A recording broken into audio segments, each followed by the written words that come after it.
बद्रीनाथ मंदिर में शंख क्यों नहीं बजाते? इसका रहस्य धार्मिक है या वैज्ञानिक? सनातन धर्म में पूजा पाठ के दौरान शंख बजाने का विशेष महत्व है।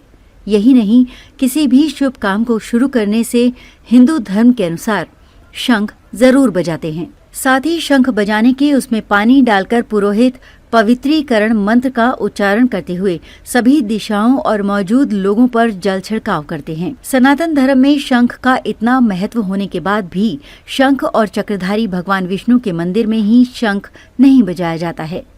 दरअसल बद्रीनाथ में पूजा अर्चना के समय कभी शंख नहीं बजाया जाता है।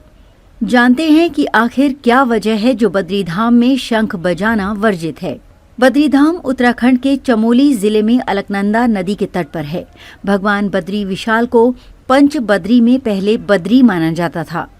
इस मंदिर का निर्माण 7वीं 9वीं सदी में होने के प्रमाण मिलते हैं। मंदिर में भगवान बद्रीनाथ की 1 मीटर लंबी शालिग्राम से बनी मूर्ति स्थापित है। मान्यता है कि इसे आदि गुरु शंकराचार्य ने 8वीं शताब्दी में नारद कुंड से निकालकर स्थापित किया था। सनातन धर्म के अनुयायी की भगवान बद्री विशाल में बड़ी आस्था है। बद्री विशाल के कपाट खुलने पर यहाँ भक्तों की भीड़ जुट जाती है। इस मंदिर में शंख नहीं बजाने के पीछे धार्मिक, प्राकृतिक और वैज्ञानिक कारण हैं। पहले जानते हैं कि बद्री विशाल में शंख नहीं बजाने के पीछे धार्मिक कारण क्या है। माता लक्ष्मी से जुड़ा है धार्मिक कारण। बद्रीनाथ धाम में किसी भी शंख नहीं बजाने के पीछे धार्मिक मान्यता है कि माता लक्ष्मी बद्रीनाथ धाम में तुलसी रूप में ध्यान कर रही थीं। जब वो ध्यान मग्न थीं, उसी समय भगवान विष्णु ने शंखचूर्ण नाम के राक्षस का वध किया था। हिंदू धर्म में किसी भी शुभ काम को शुरू करने या समाप्त करने पर शंख बजाया जाता है, लेकिन भगवान विष्णु ने शंखचूर्ण के वध के बाद ये सोचकर शंख नहीं बजाया कि तुलसी रूप में ध्यान कर रही माता लक्ष्मी की एकाग्रता भंग हो सकती है। आज भी इसी बात को ध्यान में रखते हुए बद्रीनाथ धाम में शंख नहीं बजाया जाता है। एक राक्षस से भी जुड़ा है इसका कारण। एक और कथा प्रचलित है कि हिमाचल क्षेत्र में दानवों का बड़ा आतंक था। वो पूरे क्षेत्र में भयंकर उत्पात मचाते थे। उनकी वजह से ऋषि मुनि मंदिर में भगवान की पूजा तक नहीं कर पाते थे। यही नहीं, अपने आश्रमों में भी ऋषि मुनि संध्या ध्यान नहीं कर पाते थे। राक्षस ऋषि मुनियों को अपना भोजन तक बना लेते थे। ये सब देखकर ऋषि अगस्त्य ने माता भगवती के सामने मदद के लिए प्रार्थना की। इसके बाद माता भगवती कुष्मांडा देवी के रूप में प्रकट हुईं और अपने त्रिशूल व कटार से सारे राक्षसों का विनाश करने लगीं।